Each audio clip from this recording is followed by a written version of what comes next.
le film se déroule dans un royaume pauvre dans un endroit éloigné, et on remarque que les habitants du royaume souffrent de pauvreté et d'une grave pénurie de ressources naturelles et de nourriture, au point qu'ils veulent de la nourriture à certains d'entre eux. La princesse Ellie et sa sœur Floranda travaillent comme le reste de la population pour aider les habitants du royaume face aux conditions de vie difficiles. Ellie et sa sœur remarquent l'arrivée d'une calèche de luxe visitant le royaume et le père d'Ellie. Le roi Bifford et sa femme accueillent une femme qui remet à Bifford une lettre de la reine Lisa, qui est considérée comme la reine d'Orient, et dit au roi Bifford dans la lettre qu'elle aimerait épouser sa fille, la princesse Ellie, à son fils, le prince Henry. Le roi Bifford dit à sa fille Ellie que le royaume d'Orient est très beau et qu'elle y sera heureuse. De plus, la reine Lisa et son fils, le prince Henry, ont une grande flotte de navires et beaucoup d'or qui sauveront les habitants du royaume de la pauvreté, car ils ne pourront pas résister à la faim en attendant le printemps. Le roi Bifford explique à sa fille princesse que les rois et les princes doivent se sacrifier pour le bien de leur peuple, et la princesse Ellie accepte finalement et voyage ensuite avec son père dans le navire vers le royaume d'Orient. Flora remarque que sa sœur Ellie est triste et lui demande pourquoi elle est triste. Ellie répond à sa sœur en disant qu'elle n'avait jamais entendu parler du royaume d'Orient auparavant et qu'elle ne souhaitait pas se marier sans amour. Le navire entre dans un grand nuage de brouillard et cela indique qu'ils ont atteint le royaume d'Orient. Mais tout le monde a peur après avoir vu un feu dans le brouillard. Puis ils remarquent un énorme dragon, mais ils découvrent que le dragon n'est qu'une statue, et après l'arrivée du navire sur le rivage du royaume d'Orient. Le roi Bifford et la princesse Ellie montent dans une luxueuse calèche royale. La princesse Ellie est impressionnée par la beauté du royaume d'Orient et des terres agricoles, et après son arrivée au palais royal, le majordome accueille le roi Bifford et sa famille, et leur propose des chambres dans lesquelles ils peuvent faire une pause et se préparer à rencontrer la reine Lisa. La princesse Ellie est impressionnée par la beauté de sa chambre et profite de la vue sur le royaume depuis le balcon et voit une fille de son âge et essaie de lui sourire. Mais la tristesse apparaît dans les traits de la fille. Malgré son sourire et la nuit, Ellie est inquiète et ne peut pas dormir. Puis elle sort sur le balcon de sa chambre et est surprise quand elle voit un feu sortir de l'intérieur de la grotte qui se trouve dans la montagne. Le lendemain, Ellie et les membres de sa famille rencontrent le prince Henry et la reine Lisa, qui accueillent Ellie et sont impressionnés par sa beauté et demandent à Henry d'emmener Ellie avec lui pour faire un tour du palais, pour apprendre à se connaître pendant que la reine Lisa discute des détails du mariage avec le roi Bifford. Henry demande à Ellie si elle aimerait connaître des informations sur lui. Ellie répond au prince Henry en disant qu'elle a accepté de l'épouser et qu'elle n'a plus besoin de connaître d'informations sur lui, et lui dit également qu'elle n'aurait pas pu choisir de l'épouser, car son royaume était très pauvre, et a accepté de sacrifier son bonheur afin de sauver les habitants de son royaume. Henry la surprend également lorsqu'elle lui dit que c'est sa mère Lisa qui l'a forcée à se marier. Les deux montent à cheval et courent à travers les terres agricoles, jusqu'à ce qu'ils atteignent la montagne et y interrogent Henry sur le feu sortant de la montagne qu'elle a vu l'année dernière. Henry répond en disant que le feu représente une célébration spéciale des coutumes et traditions du royaume d'Orient, et deux autres célébrations auront lieu au même endroit en l'honneur de leurs ancêtres.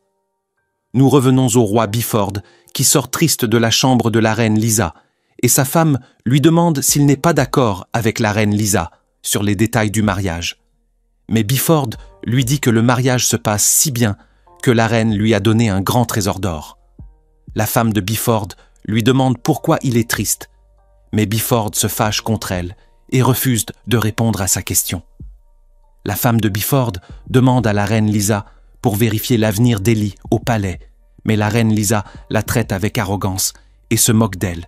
Et la nuit, la femme de Bifford dit à Ellie que son mariage avec le prince Henry est une grosse erreur, mais Ellie est surprise par ses paroles et lui demande ce qu'elle veut exactement dire, d'autant plus que sa belle-mère était contente de son mariage.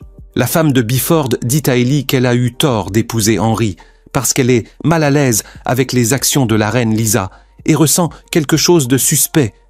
Mais le roi Bifford les interrompt et Ellie et sa femme prétendent qu'ils parlent des affaires des filles et le lendemain, les domestiques aident Ellie à mettre la robe de mariée composée de plusieurs pièces.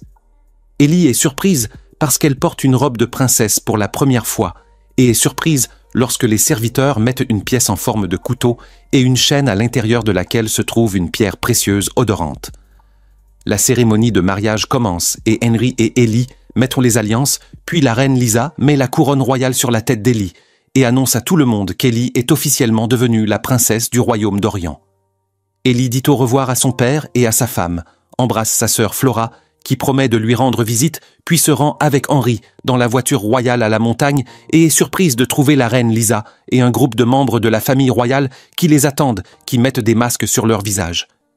Ellie découvre qu'elle est à la 2e célébration du royaume et la reine Lisa lui présente une pièce de monnaie.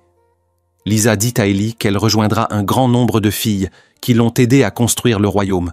Puis Ellie entre dans la grotte qui se trouve dans la montagne et marche sur un long pont. Lisa dit à Ellie que ses grands-parents ont découvert qu'il y avait la dernière femelle dragon vivant dans la montagne et attaqué les habitants du royaume d'Orient et en tué un grand nombre. Lisa dit que le roi du royaume d'Orient est entré avec ses soldats dans la grotte qui se trouve dans la montagne pour combattre la femelle dragon et protéger son peuple d'elle. Mais la femelle dragon a tué tous les soldats du roi et a condamné le roi à un sort pire que la mort. Et lui a demandé de lui offrir ses 3 filles en guise d'offrande en échange de permettre à son peuple de vivre en sécurité sur la terre du royaume. Et le roi a été contraint d'accepter sa demande. La reine Lisa célèbre 3 célébrations en mémoire de la mort des filles du roi qui ont été mangées par la femelle dragon. Lisa attrape un couteau et coupe la main d'Henry et Ellie avec une petite blessure et leur demande de se tenir et déclare que le sang coulant dans les veines d'Ellie est le sang de la famille royale. Lisa demande à Ellie de jeter une pièce de monnaie au bas de la montagne pour mettre fin à la cérémonie. Henry tient Ellie dans ses bras et lui demande de lui faire confiance et Ellie est très heureuse, car elle vit un moment romantique pour la première fois de sa vie. Et soudain, Henry s'excuse auprès d'Ellie et la jette au bas de la montagne, et Ellie crie en frappant des branches d'arbres, puis elle perd connaissance et se réveille à nouveau et découvre qu'elle saigne beaucoup de sang à cause d'une blessure à tête. Ellie crie de toutes ses forces pour obtenir de l'aide, mais personne ne lui répond, et puis essaie d'escalader les rochers pour sortir de l'endroit, mais échoue et soudain. Ellie voit une robe, des chaussures et des bijoux, et comprend qu'une fille a été sacrifiée avant, et Ellie est le sacrifice numéro 2 que Lisa fait à la femelle dragon. Ellie voit une lumière sortir d'un petit passage dans la grotte, puis essaie de rattraper la source de lumière et se retrouve à l'intérieur d'une autre grotte et voit un oiseau entouré de feu et meurt immédiatement. Puis un grand groupe d'oiseaux apparaissent, qui sont entourés de feu et meurent aussi à cause du feu et la vue terrifie Ellie, mais ce qui augmente son horreur est l'apparition soudaine de la femelle dragon.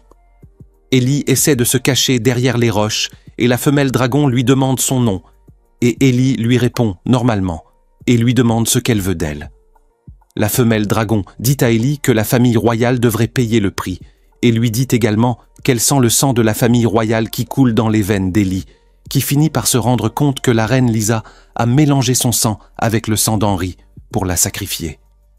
La femelle dragon demande à Ellie de s'enfuir parce qu'elle aime ses victimes pendant qu'elle s'enfuit d'elle, puis se préparant à sortir le feu de sa bouche.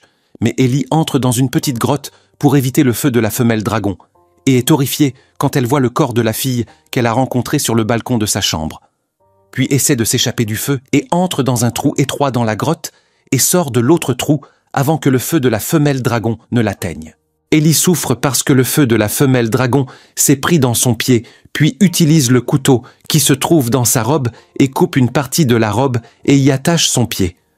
Puis ouvre la chaîne dans laquelle se trouve la pierre précieuse et l'utilise comme une lampe pour éclairer son chemin à l'intérieur de la grotte, mais la lampe s'éteint après qu'elle ait atteint un petit tunnel.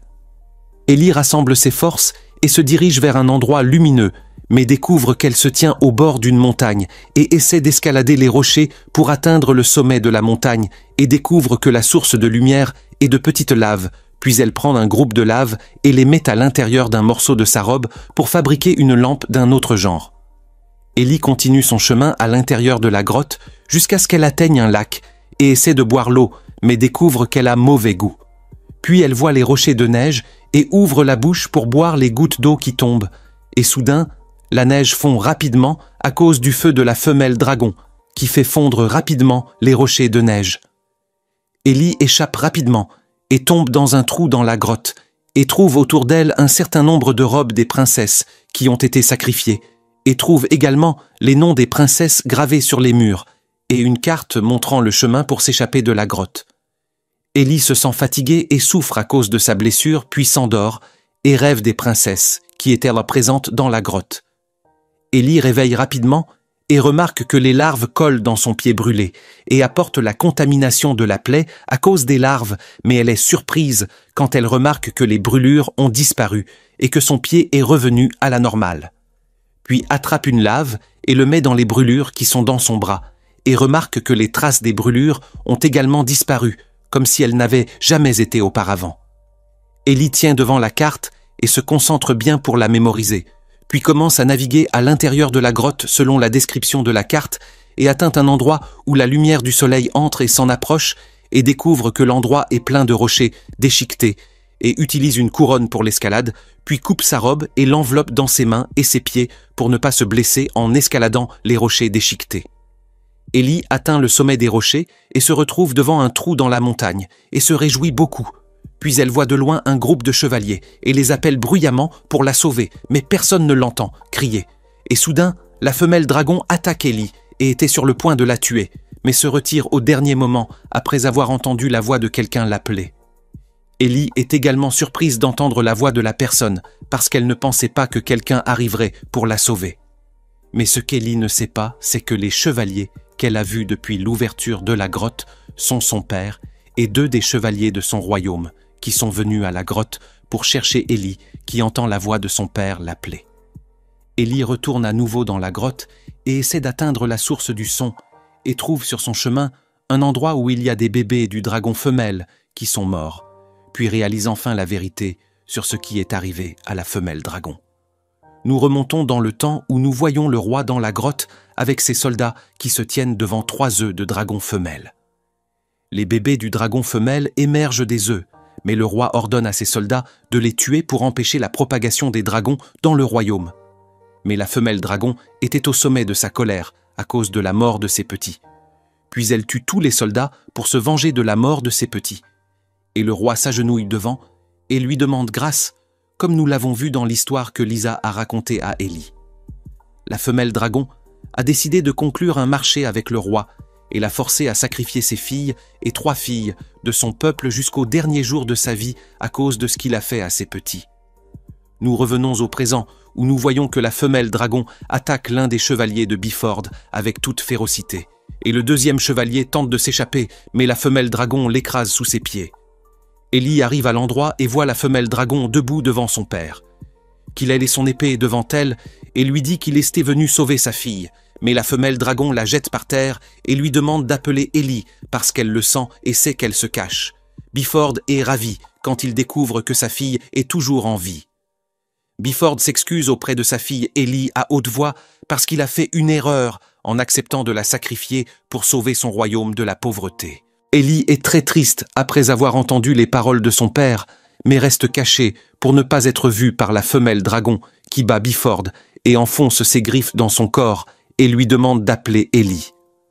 La femelle dragon entend soudain le bruit des mouvements de quelqu'un d'autre qui est venu avec Biford, puis se déplace dans sa direction, car elle pense que c'est Élie qui en profite et se rend chez son père qui luttait contre la mort dans ses derniers instants, et demande à Élie d'utiliser des cordes pour s'échapper à l'extérieur de la grotte.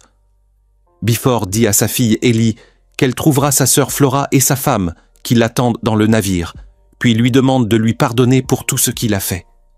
Élie pleure beaucoup et embrasse son père un dernier baiser d'adieu, puis court rapidement pour échapper à la femelle dragon qui découvre que celle qui se cache n'est pas Élie, puis l'élimine.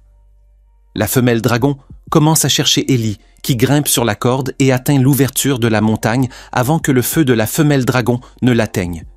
Puis elle monte à cheval et court vite et en chemin. Élie se cache sous les rochers et la femelle dragon ne la trouve pas au sommet du cheval et commence à la chercher partout mais ne la trouve pas. La femelle dragon se met tellement en colère et fait tellement de feu de sa bouche qu'elle transforme l'endroit en un gros morceau de flamme. La reine Lisa voit ce qui se passe et comprend qu'Élie s'est enfui d'elle, puis attaque le navire de Biford, où se trouvent sa femme et ses soldats, et kidnappe la sœur d'Élie. Et le lendemain, Élie se réveille et se réjouit lorsqu'elle remarque que la femelle dragon a disparu des lieux, mais est surprise par l'arrivée de sa belle-mère, qui lui dit que la reine Lisa a kidnappé sa sœur Flora pour lui présenter la femelle dragon à sa place. Élie décide de sauver sa sœur Flora et dire directement à sa belle-mère que son père Biford est décédé. La reine Lisa est dans la grotte et demande à son fils Henry de mélanger son sang avec le sang de Flora. Mais Henry refuse et lui dit que Flora est encore jeune et essaie d'arrêter sa mère Lisa, qui était déterminée sur sa décision, puis mélange son sang avec le sang de Flora et la jette à l'intérieur de la grotte. Élie arrive à la grotte et appelle sa sœur Flora et descend dans la grotte pendant que la femelle dragon attrape sa sœur Flora, qui a perdu connaissance à cause du choc, et la femelle dragon la fait voler à l'intérieur de la grotte et la place à côté des cadavres de ses petits et lui dit qu'elle sait que sa sœur Élie la cherche pour la sauver. Élie utilise les laves pour éclairer son chemin dans la grotte et attrape les boucliers des chevaliers morts et les met les uns sur les autres d'une manière étrange, puis se tient devant le cadavre de son père et le regarde plein de défis. Puis attrape l'épée de son père et se tourne vers la femelle dragon qui entend le bruit des boucliers tomber au sol et court rapidement en direction de la source sonore. Élie atteint sa sœur Flora et l'aide à se lever, puis ils essaient de se cacher derrière un rocher et après que la femelle dragon soit revenue à l'endroit. Élie apparaît devant elle et pointe son épée vers elle et lui dit que la reine Lisa les a trompés ensemble et lui dit la vérité sur ce qui est arrivé à ses petits. Élie dit que Lisa a menti à tout le monde quand elle leur a dit que la femelle dragon avait attaqué les habitants du royaume et c'est pourquoi le roi a décidé de tuer ses petits sans raison. Élie essaie d'expliquer à la femelle dragon qu'elle n'appartient pas à la lignée du roi, mais la femelle dragon ne croit pas ses paroles et l'attaque.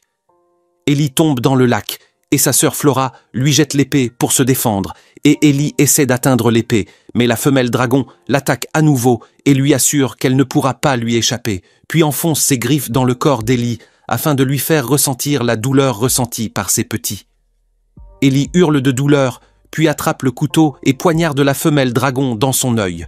Et la femelle dragon hurle de douleur et jette Élie qui attrape l'épée et attaque la femelle dragon et la poignarde dans le ventre. Mais la femelle dragon l'attrape à nouveau et essaie de l'écraser avec son énorme main.